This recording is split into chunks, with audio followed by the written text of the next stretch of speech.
Hi there, I'm Josh. I'm Josh, and welcome to another edition of the Butler Sports Report. Notice anything different? We're in a new place this week. Shout out to Sam, our new camera guy. He's going to be helping us with the production side of the podcast, so hopefully our production goes up in quality a little bit. This week on the show, we're going to talk more about fall sports and how they've been performing over the past week. Then we're going to talk about the Phil Knight Invitational and Butler being invited to that next Thanksgiving. And then we're going to talk some about the women's basketball schedule and sort of preview their season a little bit. Yep, let's hop right into it. So the cross-country teams both competed in the Commodore Classic. The men came in 4th out of 23 teams. The women came in 4th out of 25, so very solid showings. Congratulations to them. The volleyball team continued their strong run with wins over Northern Kentucky and Loyola Chicago, and they lost in the championship of the Big East Invitational to Arizona. So they finished their non-conference schedule with a record of 11-5, and they start Big East play tomorrow at Seton Hall. So good luck to them in that. The men's golf team did not compete this week, but the women's golf team did. They were in Chicago at the Loyola Invitational, and they actually took home the team title. Very cool to see. They took home the title in a tiebreaker in the last round. We also had two Bulldogs finish top 5 in individual placings. Lauren Tibbetts finished 4th, and Kelsey McDougal finished tied for 5th. So the second tournament in a row that the Lady Bulldogs had solid individual placings as well as team placings. Very, very exciting. Both teams will be back in action October 3rd and 4th for the Butler Fall Invitational here in Indianapolis. So good luck to the golf teams as they continue their season. Mm-hmm. Both tennis teams participated in the Greater Cincinnati Invitational this past weekend.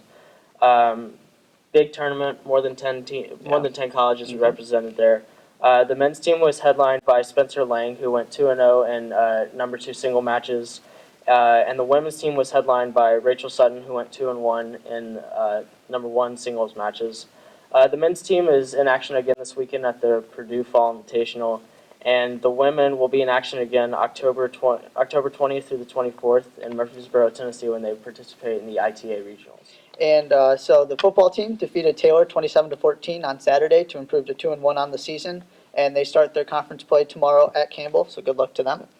The women's soccer team continues to play incredible soccer. Yeah.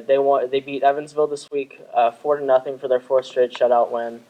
They've scored I think it's 14 goals to opponents' 0 of the last 4 games.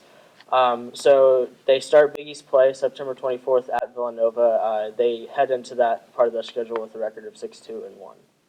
And not to be outdone, the men's team also won twice this past week, defeating Villanova on the road in their conference opener in overtime, and then came back home, defeated Evansville 3-1 on Tuesday. David Goldsmith is still tearing it up. In his last 4 games, he's now up to 7 goals and 3 assists, including that beauty that he had against Evansville, and then he topped that off with another really pretty assist. The guy's just absolutely been on fire. They're still 10th in the country, looking to move up in the rankings, so congratulations to them on that. And in the middle of this week, the big news dropped. Butler is going to be part of the Phil Knight Invitational. It's going to take place November 23rd through the 26th next year in Portland, Oregon. The idea of this tournament is to honor Phil Knight, the founder of Nike, an Oregon alum, and it was the brainchild of Michigan State Athletic Director Mark Hollis. There are some big-time teams in here. We've got Duke, North Carolina, Georgetown, we already mentioned Butler, Michigan State, Ohio State, Texas, Oklahoma, Florida, Arkansas, Oregon, Stanford, Gonzaga, UConn, Portland, and Portland State. This is going to be awesome. It's going to be incredible. It's going to be one of the biggest regular season college basketball tournaments in history. Yep. And there's some big names in there. Oh, for sure. Definitely some story programs participating in this tournament. So it would be cool to see Butler go toe-to-toe with them, especially early in the season, just to see where they're at heading into Big East play. Next year, Butler's non-conference schedule will definitely be solid. Yeah, this is right. As you mentioned, this is going to be a great test just to see what kind of things are looking good early in the season, what kind of things can be improved, and it's definitely going to help their resume come March. Definitely a tournament. The women's basketball team also had their schedule released earlier this week. They got 2 nationally televised games. Yeah, this is very exciting. So that's cool.